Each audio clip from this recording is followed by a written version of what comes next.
y a beaucoup d'analogies à faire entre le monde du ballon ovale et le monde de l'entreprise. Tout d'abord, le 15 tricolore est une équipe.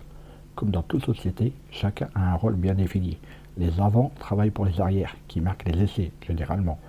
Dans une société, c'est pareil. Les commerciaux sont les avants et les chauffeurs-livreurs finissent. Cette ressemblance entre les deux mondes est un peu évidente, mais rentrons plus dans le détail. Marketing, études de marché, référencement, podcast, réseaux sociaux, monétisation. Le monde de l'entreprise n'est pas un long fleuve tranquille. Alors chaque jour, les clés du business vous permettent d'y voir plus clair avec des conseils et des astuces. Au début du match, il y a le coup d'envoi sur une start-up. Mais vous allez me dire que c'est pareil dans beaucoup de sports. Football, handball, basketball, et c'est vrai. Sauf que sur ce coup de pied, le coup d'envoi, s'opère dans la majorité des cas un regroupement, ce qui n'est pas le cas dans les autres sports. Et une entreprise, c'est bien ça, un regroupement de différents talents dans un but commun. Différents liens se créent entre collègues de boulot et donnent une certaine cohésion à l'entité, comme lors d'une mêlée au rugby. D'ailleurs, par manque de rigueur et ou de solidarité, la mêlée s'écroule, comme une société parfois. Serge Simon, ancien international français, l'explique d'ailleurs sur son blog.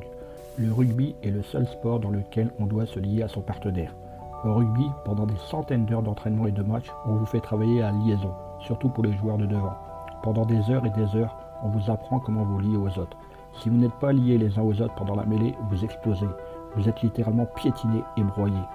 Je ne suis pas dans la métaphore. Se lier à l'autre de manière extrêmement serrée et extrêmement forte est une nécessité dans le rugby. Comment imaginer qu'au fil des années et des entraînements, de l'âge de 8 ans jusqu'à l'âge de 20 ans, au cours de ces années où vous construisez les règles de votre monde, cet ancrage physique de la nécessité d'être lié à l'autre n'influence pas votre comportement social. Nous touchons, à travers ce geste technique très simple, à l'une des caractéristiques de la psychologie du rugbyman, du fin fond des Pyrénées à l'autre bout du monde. Observez les rugbyman avant, pendant et après les matchs. Prêtez attention à la liaison, vous n'irez plus qu'elle. Les rugbyman se cherchent et se touchent en permanence, avant, pendant et après les matchs. Tout l'univers du rugby est construit autour de la liaison, la troisième mi-temps, les valeurs, etc. Cela n'est pas forcément un avantage dans cette société moderne. Mais cette nécessité absolue de liaison est ancrée dans chaque rugbyman. Les joueurs essayent en permanence de construire ce collectif, cette entité collective. Mes propos à venir vont sans doute intéresser un peu plus les chefs d'entreprise.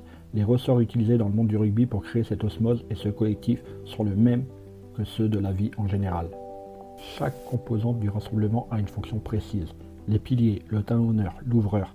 Si les premiers ne donnent pas tout ce qu'ils peuvent, les autres ne pourront pas faire grand-chose. Et c'est là que le rôle de l'entraîneur est important. Son rôle est celui d'un dirigeant d'entreprise. Ainsi, depuis quelques années a été introduit le coaching, terme que l'on retrouve aussi en entreprise, c'est-à-dire la possibilité de remplacer un joueur par un autre, afin bien entendu d'améliorer le rendement de l'équipe. Pareil en entreprise, où le manager doit tirer le meilleur de chacun de ses employés. Et s'il n'a pas les bons hommes ou les bonnes femmes, que fait-il? Il demande aux responsables des ressources humaines de trouver la personne aux capacités idéales, comme le fait le sélectionneur ou le comité de sélection. En outre, même avec les bons éléments, l'entraîneur peut se retrouver confronté à des situations qu'il n'avait pas prévues. Expulsion d'un joueur, blessure d'un autre. Il doit alors revoir sa stratégie, comme le fait un responsable de société qui doit faire face au départ d'un de ses éléments.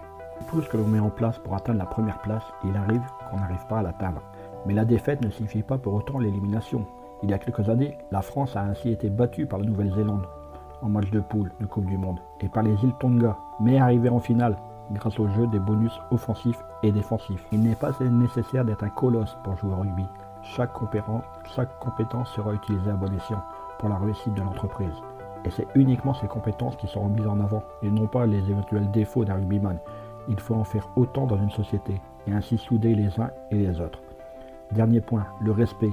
Je ne sais pas si vous avez déjà regardé un match de rugby où un joueur se fait expulser. Il ne conteste pas. On nous montre 3, 4, 5 fois les ralentis, il est déjà parti sur le banc. Et aucun joueur n'a protesté contre son expulsion. En rugby, on voit souvent une équipe perdante se féliciter par une haie d'honneur ses adversaires du jour. C'est aussi du respect. Respect qui doit également faire partie de la vie entrepreneuriale, sans avoir besoin d'être demandé. Hey, avant de partir, j'ai une petite faveur à te demander. Est-ce que tu pourrais donner une note et laisser un commentaire sur ta plateforme d'écoute préférée? Cela permettrait aux clés du business d'avoir une meilleure visibilité et d'être accessible au plus grand nombre. Je te remercie. Allez, cette fois c'est vraiment fini.